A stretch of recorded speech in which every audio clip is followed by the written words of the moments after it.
নমস্কার বন্ধুরা, আশা করি সবাই ভালো আছেন। তো বন্ধুরা, এখন আমি প্রসেনজিতের সেরা 10টা ছবি নিয়ে কথা বলবো। এখানে সুপারস্টার প্রসেনজিৎকে নিয়ে কথা বলবো না, এখানে কথা বলবো অভিনেতা প্রসেনজিৎকে নিয়ে। তো অভিনেতা হিসাবে প্রসেনজিৎ যে 10খানা ছবি নিয়ে কথা বলবো, যে ছবিতে প্রসেনজিতের পারফরমেন্স আউটস্ট্যান্ডিং ছিল, তো সেই 10টা ছবি কি কি সেই বিষয় নিয়ে আলোচনা করব। তো 10 নম্বরে প্রসেনজিতের যে ছবিটার কথা আমি বলবো, সেটার নাম হচ্ছে সব চরিত্রের কাল্পনিক। যে ছবিটা ঋতুপর্ণা ঘোষের পরিচালনায় তৈরি হয়েছিল, এবং এই ছবিটাতে প্রসেনজিতের পারফরমেন্স নিয়ে তো কোনো কথা হবে না। যারা দেখেছেন, জানি এই ছবিগুলো অনেকে দেখেন না, যারা দেখেছেন, যাদের উদ্দেশ্যে এই ভিডিওটা আমি বানাচ্ছি, তারা অবশ্যই বুঝতে পারছেন।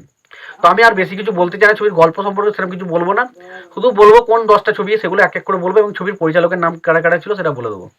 তো 10 নম্বরে অবশ্যই সব চরিত্রের কাল্পনিক। ছবিটাতে পরিচালনা করেছিলেন ঋতুপর্ণা ঘোষ, এবং লিড চরিত্রে অবশ্যই প্রসেনজিৎ চট্টোপাধ্যায়, এবং অসাধারণ একটা পারফরমেন্স কিন্তু দিয়েছিল। 9 নম্বরে যে ছবিটার কথা বলবো, সেটা অবশ্যই দোসর বলে একটা ছবি ছিল, যে ছবিটার পরিচালক ছিল ঋতুপর্ণা ঘোষ, এবং অবশ্যই এই ছবিটা অসাধারণ একটা ছবিটা বক্স অফিসে সেরকম কিছু করেনি, তবে ছবিটা পারফরমেন্স, প্রসেনজিতের পারফরমেন্স অসাধারণ ছিল। তো এই ছবিটা অবশ্যই 9 নম্বরে। 8 নম্বরে যে ছবিটার কথা বলবো, সেটার নাম হচ্ছে উৎসব। এই ছবিতে আমরা প্রসেনজিৎ এবং ঋতুপর্ণাকে একসঙ্গে অভিনয় করতে দেখেছিলাম, এবং এই ছবিটাও পরিচালনা করেছিলেন ঋতুপর্ণা ঘোষ, এবং ছবিটা দারুণ একটা প্রসেনজিতের অসাধারণ একটা পারফরমেন্স কিন্তু ছবির প্রসেনজিতের কাছ থেকে পেয়েছিলাম।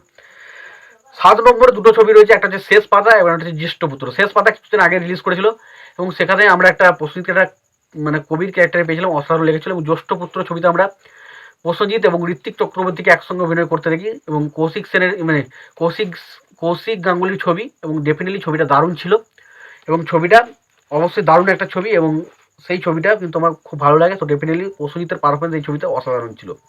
তো সেইখানে ছবিটা এখানে 7 নম্বরে রেখেছি। 6 নম্বরে যে ছবিটা রেখেছি, সেখানে প্রসেনজিৎ দুটো ছবি রয়েছে, একটা হচ্ছে অটোগ্রাফ আর একটা হচ্ছে ময়ূরাক্ষী। অটোগ্রাফ ছবিতে আমরা প্রসেনজিৎকে একটা মানে তার মেন যে হিরো সেই হিসাবে একটা অভিনয় করতে দেখেছিলাম, এবং ময়ূরাক্ষী ছবিতে আমরা কিন্তু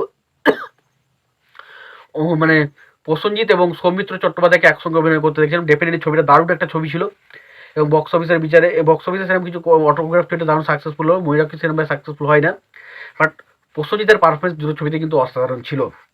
5 নম্বরে যে ছবিটা ছিল কথা বলো, সেটার নাম হচ্ছে গুমনামি। গুমনামি ছবিটা পরিচালক ছিল সৃজিত মুখার্জি, এবং সৃজিত মুখার্জি এখানে গুমনামি ছবিতে আমরা প্রসেনজিৎকে সুভাষচন্দ্র বসু দূত হিসেবে দেখতে পেয়েছিলাম, এবং খুব ভালো একটা ছবি ছিল, খুব ভালো পারফরমেন্স কিন্তু প্রসেনজিৎ দিয়েছিল। এখানে সুভাষচন্দ্র বসুর যে দূত হিসেবে কিন্তু অসাধারণ একটা অভিনয় আমরা প্রসেনজিতের কাছ থেকে পেয়েছিলাম। 4 নম্বরের ছবিটার কথা বলবো, সেটার নাম হচ্ছে চোখের বালি। তো চোখের বালি ডেফিনেটলি এটাও কিন্তু ঋতুপর্ণা ঘোষের আন্ডারের ছবি, এবং এখানে আমরা প্রসেনজিৎ, ঐশ্বর্য রায়, ইন্দ্রদীপ দাশগুপ্ত সহ অনেককেই কিন্তু ছবিতে অভিনয় করতে দেখেছিলাম, এবং ছবিটা ডেফিনেটলি প্রসেনজিতের কেরিয়ারে একটা অসাধারণ অভিনয় হিসেবে থেকে যাবে, জনপ্রিয় অভিনয় হিসেবে। তো ডেফিনেটলি খুব ভালো একটা সিনেমা, এবং ঋতুপর্ণা ঘোষ ডেফিনেটলি প্রসেনজিৎকে কিন্তু দারুণভাবে প্রেজেন্ট করতে পারতো। ঋতুপর্ণা ঘোষ এবং সৃজিত মুখার্জি এই দুজন পরিচালক কিন্তু প্রসেনজিৎকে চট্টোপাধ্যায়ের অভিনয় সত্যটাকে কিন্তু দারুণভাবে ব্যবহার করেছিলেন। 3 নম্বরে যে ছবিটা রয়েছে, সেটার নাম হচ্ছে মনের মানুষ। যে ছবিটার পরিচালক ছিলেন গৌতম ঘোষ, এবং স্পেশালি একটা বাউল সাধক হিসেবে ছবিটাকে তৈরি করা হয়েছিল, বাউল ভিত্তিক কিন্তু ছবিটাকে বানানো হয়েছিল।